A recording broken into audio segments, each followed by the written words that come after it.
Bueno, entonces vamos a hablar hoy acerca de la irrigación de la cabeza y cuello. Entonces ahora vamos con las venas. No me acordaba que te faltaban las venas. ¿A qué hora es? Pero las venas son facilitas. La verdad que las venas son facilitas. Bueno, yo planteaba que por lo menos iba a terminar a las 7 seguramente. Empecé aquí a las 4. No, bueno, pensaba si era a las 6:30. Dije por lo menos 2 horas y media. Son las 6:40. Este, las venas, ¿verdad? Las venas, em, a nivel cerebral, las venas no tienen, como en el resto del cuerpo, valvas.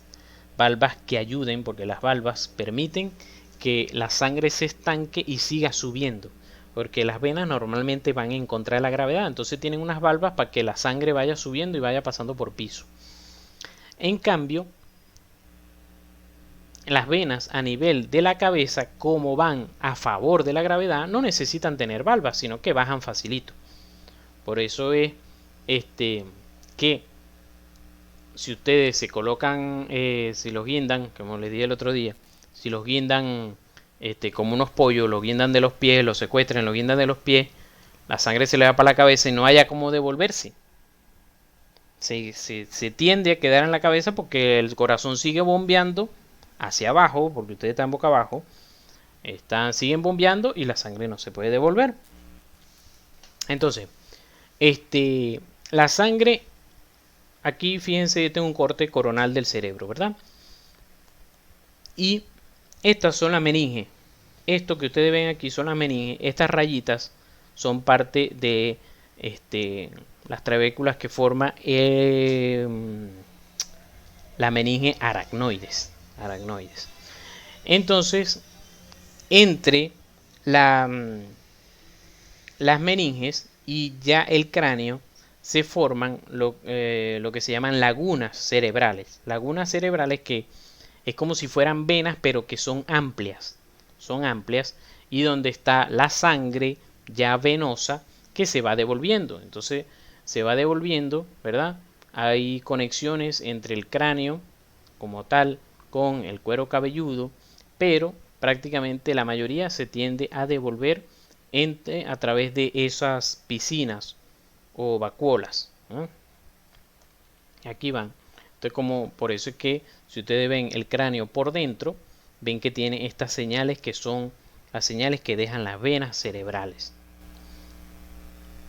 Entonces, fíjense este jueguito que viene aquí.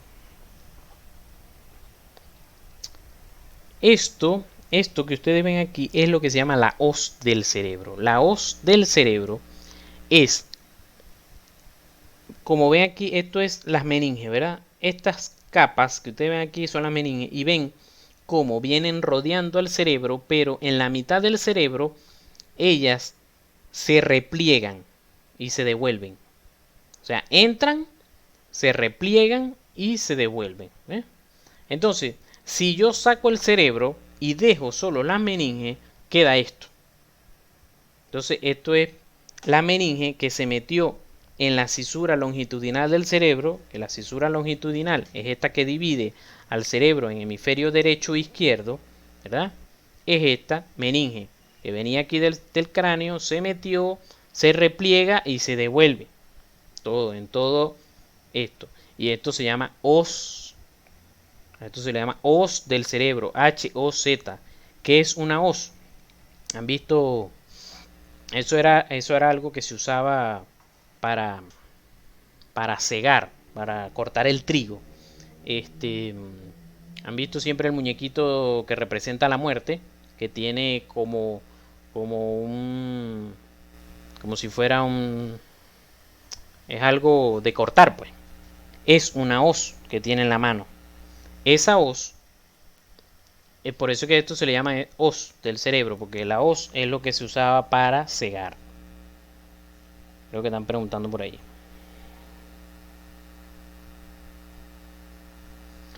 Sinceramente no sé cuánto es el tiempo. La película de... soy fanático de las películas de acción. La de Búsqueda Implacable 2. De Liam Neeson, que lo guindan así y él dice que en 20 minutos se puede morir. Sinceramente no lo sé. pero sí, obviamente te vas a tender a complicar porque el cerebro, la sangre no se puede devolver, pues. Bueno, entonces este repliegue aquí se llama hoz del cerebro.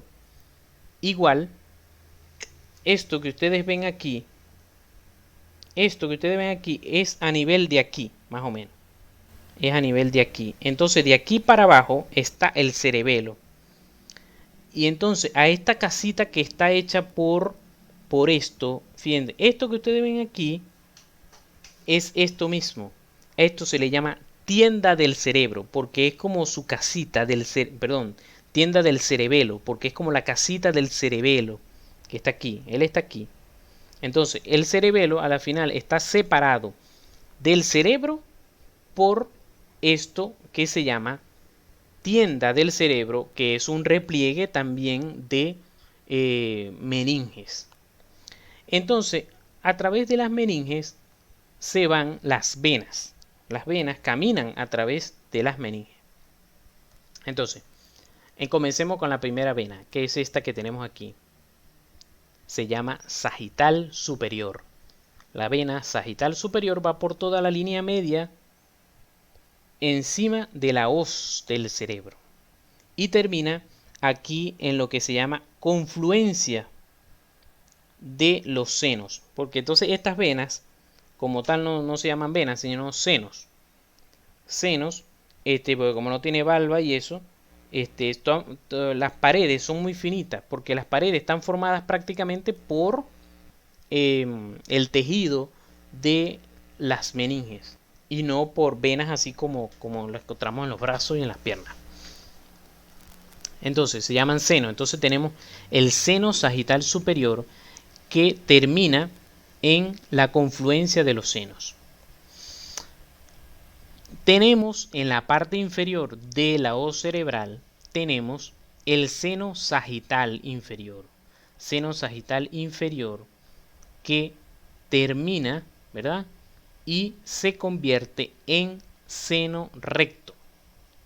Seno sagital inferior que llega hasta la parte posterior de la hoz del cerebro y se une, ¿verdad?, con varias venitas, entre esas esta que está aquí, es vena magna de Galeno, pero lo que me importa es que se aprendan seno sagital inferior y se une, forma el seno recto.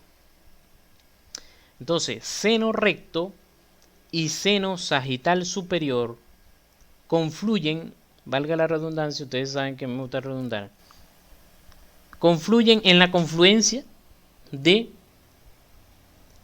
los senos, en la confluencia de los senos. Seno recto que viene del seno sagital inferior y el seno sagital superior que llegan ahí a la confluencia. Después que llegan aquí a la confluencia, que es esto que está aquí, ¿verdad?, siguen bajando. Fíjense que esto va en bajada. Fíjense que vamos en bajada y no necesitamos valva porque nos está ayudando la gravedad. Después de la confluencia de los senos, entonces nos vamos por aquí, que es este seno que se llama seno transverso. Voy encima de la tienda del cerebro, es decir, que esta vena está entre, o este seno está entre el cerebelo y el lóbulo occipital. Seno transverso. Después el seno transverso, ¿verdad?, se dirige hacia abajo y cae aquí ya debajo del cerebelo en este seno que se llama seno sigmoide, que es este seno que está aquí. Seno sigmoide. Entonces, seno recto, confluencia de los senos, seno transverso, seno sigmoide. Entonces llegamos al seno sigmoides, ¿verdad?, y caemos en el agujero yugular. Agujero yugular. Entonces, aquí está de todas maneras otra vez. Practicamos. Seno sagital inferior, seno recto, seno sagital superior, confluencia de los senos. A este nivel sería ya ahí no se ve porque es hacia lateral, los senos transversos, senos sigmoides. Entonces, en el agujero yugular comienza la vena yugular. Entonces, seno transverso, ¿verdad? Termina, y el seno, perdón, sigmoide termina en el agujero yugular, y del agujero yugular entonces sale la vena yugular interna. La vena yugular interna. La yugular interna desciende junto con la carótida. La carótida primitiva desciende para ir a drenar la sangre más abajo, pues. Aquí que no hemos conocido esto todavía. Entonces, por eso, aquí nos volvemos a conseguir paquete vasculonervioso del cuello, yugular interna, carótida primitiva y nervio vago. Entonces, de aquí viene la yugular interna formándose de la vena del seno transverso. La yugular externa se forma a través de venas, más que todo de la cara. Lo que es la yugular externa, que es esta que ustedes ven aquí. Venas de la cara, ¿verdad? Junto y hacia adelante. ¿Se acuerdan que habíamos visto en el triángulo? Bueno, aquí está. En los triángulos, la yugular anterior, que también se forma de algunas venitas de la cara, que tienen prácticamente los mismos nombres de las arterias. Y entonces, aquí es que, o sea, yo les hablo es de lo que es diferente en cuanto a las arterias. Entonces, les hablé de los senos y de las yugulares, cómo se forman. Yugular interna a partir del seno transverso, yugular externa, ¿verdad? De venitas de la cara junto con la yugular anterior. El recorrido es diferente, como les dije. Yugular interna va a ir con el paquete vasculonervioso en el cuello. Fíjense, profundo a este músculo que está aquí, profundo al esternocleidomastoideo. Se tienen que aprender bien la anatomía, ¿verdad? Fíjense cómo aquí va pasando yugular, porque es uno de los sitios donde, si el paciente necesita una vía central, es decir, en vez de agarrarle una vía venosa periférica en los brazos, necesito agarrarle una vía central. Una de las vías es buscar la yugular interna. Tenemos también la yugular externa, que va superficial al esternocleidomastoideo. Fíjense bien, la yugular interna va profundo al esternocleidomastoideo. La yugular externa va superficial al esternocleidomastoideo, y es una vena que ustedes se pueden ver. Agarren y semisentados o semiacostados, como ustedes lo quieran ver, como el vaso lleno y medio vacío, medio lleno y medio vacío. Y ustedes alumbren tangencialmente, es decir, con un ángulo bastante agudo, y alumbren aquí quietecitos al otro compañero o a su mamá, a su papá, quien quiera servir de paciente. Alumbren aquí tangencialmente, vuelvo y les repito, como con la luz acostada, y alumbren hacia acá, hacia el esternocleidomastoideo, y van a ver que algo vibra ahí. No es la carótida interna, es la yugular externa, que, si se acuerdan de ciclo cardíaco y de las ondas auriculares, las ondas de presión auricular, que son A, C y B, ellas hacen que el aumento de la presión dentro de la aurícula hace que esa presión se extienda hacia la yugular externa, y entonces eso se ve. Traten de hacerlo para que vean. Yugular interna está aquí debajo del esternocleidomastoideo. Entonces, la yugular interna, ¿verdad? La yugular interna se une con las venas subclavia y forman el tronco venoso brachiocefálico. Tronco venoso brachiocefálico. Y eso sucede de los dos lados, tanto el derecho como el izquierdo. Yugular interna se une con la subclavia y forman el tronco venoso brachiocefálico. Ahí sí, venoso brachiocefálico, y tengo que decir derecho e izquierdo. Como la aurícula derecha está hacia la derecha, valga la redundancia, entonces el tronco venoso brachiocefálico derecho es más corto que el izquierdo. Los dos troncos venosos brachiocefálicos se unen y forman la señora cava superior, la vena cava superior. Y la vena cava superior drena en la aurícula derecha y volvimos al corazón. Vieron que hicimos un viajecito con el café, con el pirulín, viajamos por todo el cerebro toda la tarde y volvimos. Bueno, no toda la tarde, pero por lo menos 2 horas y media, 3 horas. Son las 6, son las 7 ya. Y volvimos al corazón. ¿Ven? Es decir, yo lo saco del ventrículo izquierdo, me pongo en el examen. Recórrame, lléveme hasta la carótida interna, salga del ventrículo izquierdo, llegue a la carótida, a la cerebral posterior, y de allí al seno recto, y después baje a la aurícula derecha. Creo que están capacitados, ¿verdad? A lo mejor no están capacitados ahorita, pero creo que sí tienen los conocimientos necesarios para estudiar esa pregunta, investigarla y estudiarla. Así que no, que si yo le hago esa pregunta, no pueden decir, el profesor está haciendo preguntas rebuscadas. No es rebuscado. Eso yo se lo estoy dando. Siempre les voy a explicar, a preguntar en los exámenes lo que les estoy dando.